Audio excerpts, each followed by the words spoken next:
여러분 안녕하세요. 한국표준금거래소입니다. 러시아와 우크라이나의 전쟁이 격화되면서 미국의 인플레이션이 더욱 악화됨에 따라 미국 경제가 이를 버틸 수 있을까 하는 의문이 제기되고 있습니다. 지난달 미국 소비자 물가 지수는 7.9%로 이는 1982년 1월 8.3% 이후 40년 만에 최고치라고 하는데요. 현재 6% 이상 상승세가 5개월째 이어지고 있는 상황입니다. 이런 상황에서 미국이 강한 금리 인상에 대해 자신감을 잃어 보이는데요. 심지어 미국 CNBC 방송은 미국이 금리 인상을 아예 포기할 수도 있다는 끔찍한 보도를 했습니다.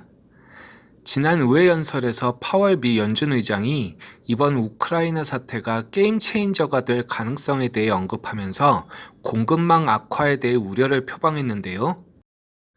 여기서의 게임 체인저란 기존에 관리 가능했던 물가가 위험 요소로 바뀌는 것을 의미합니다.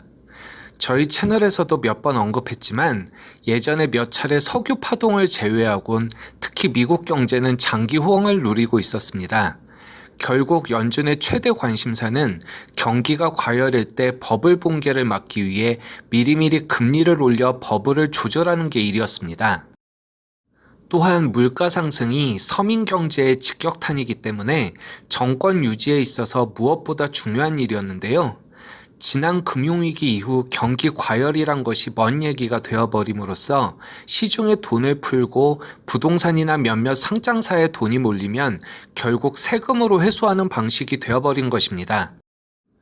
하지만 이번 인플레이션 사태는 공급 병목 현상과 맞물려 오랜만에 스태그플레이션이란 말이 표면에 나올 정도로 지지리도 운이 없어 보이는데요.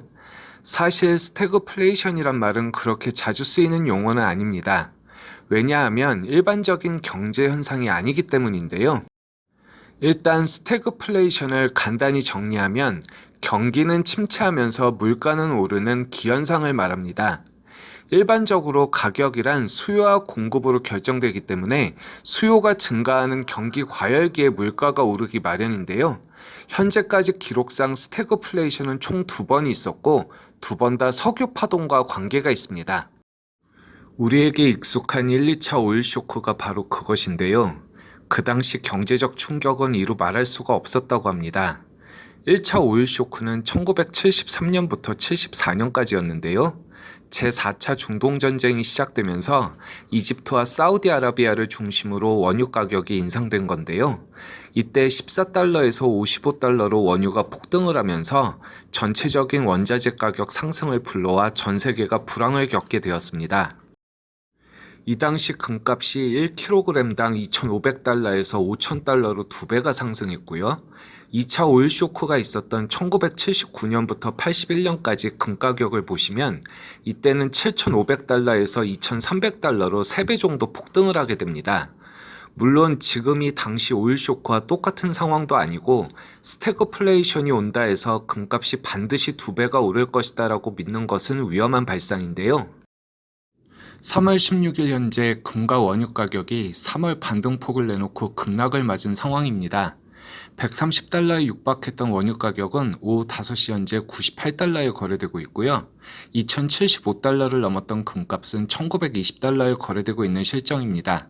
아직 명확한 이유를 알지는 못하는데요.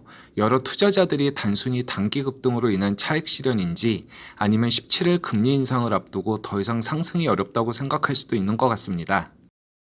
조금 신중할 필요가 있는 게 산불을 끌 때 앞쪽에 큰 불을 내서 산소를 없앰으로써 불이 더 이상 진행되는 걸 막는 방법이 있습니다.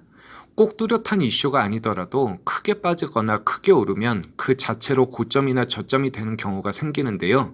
아직까지는 과이격이 줄어든 데다 추세를 벗어난 건 아니기 때문에 계속 상승 추세가 유지되고 있다고 보는 게 맞는 것 같고요. 정확한 향방은 좀 더 시간이 지나야 알 수 있을 것 같습니다. 높아심에 드리는 말씀이지만 급등 시 추격 매수나 급락 시 투매는 지나고 나서 항상 후회하기 마련입니다. 금 자체에 대한 본질적인 자산 가치를 믿는 투자자라면 조금씩 분산 매수한 뒤 장기간 보유하는 것이 가장 옳다고 생각합니다. 자, 그럼 오늘 영상은 이것으로 마치겠습니다. 구독과 좋아요, 알림 설정은 언제나 큰 힘이 됩니다. 그럼 오늘도 좋은 하루 되시고요. 지금까지 한국표준건거래소였습니다.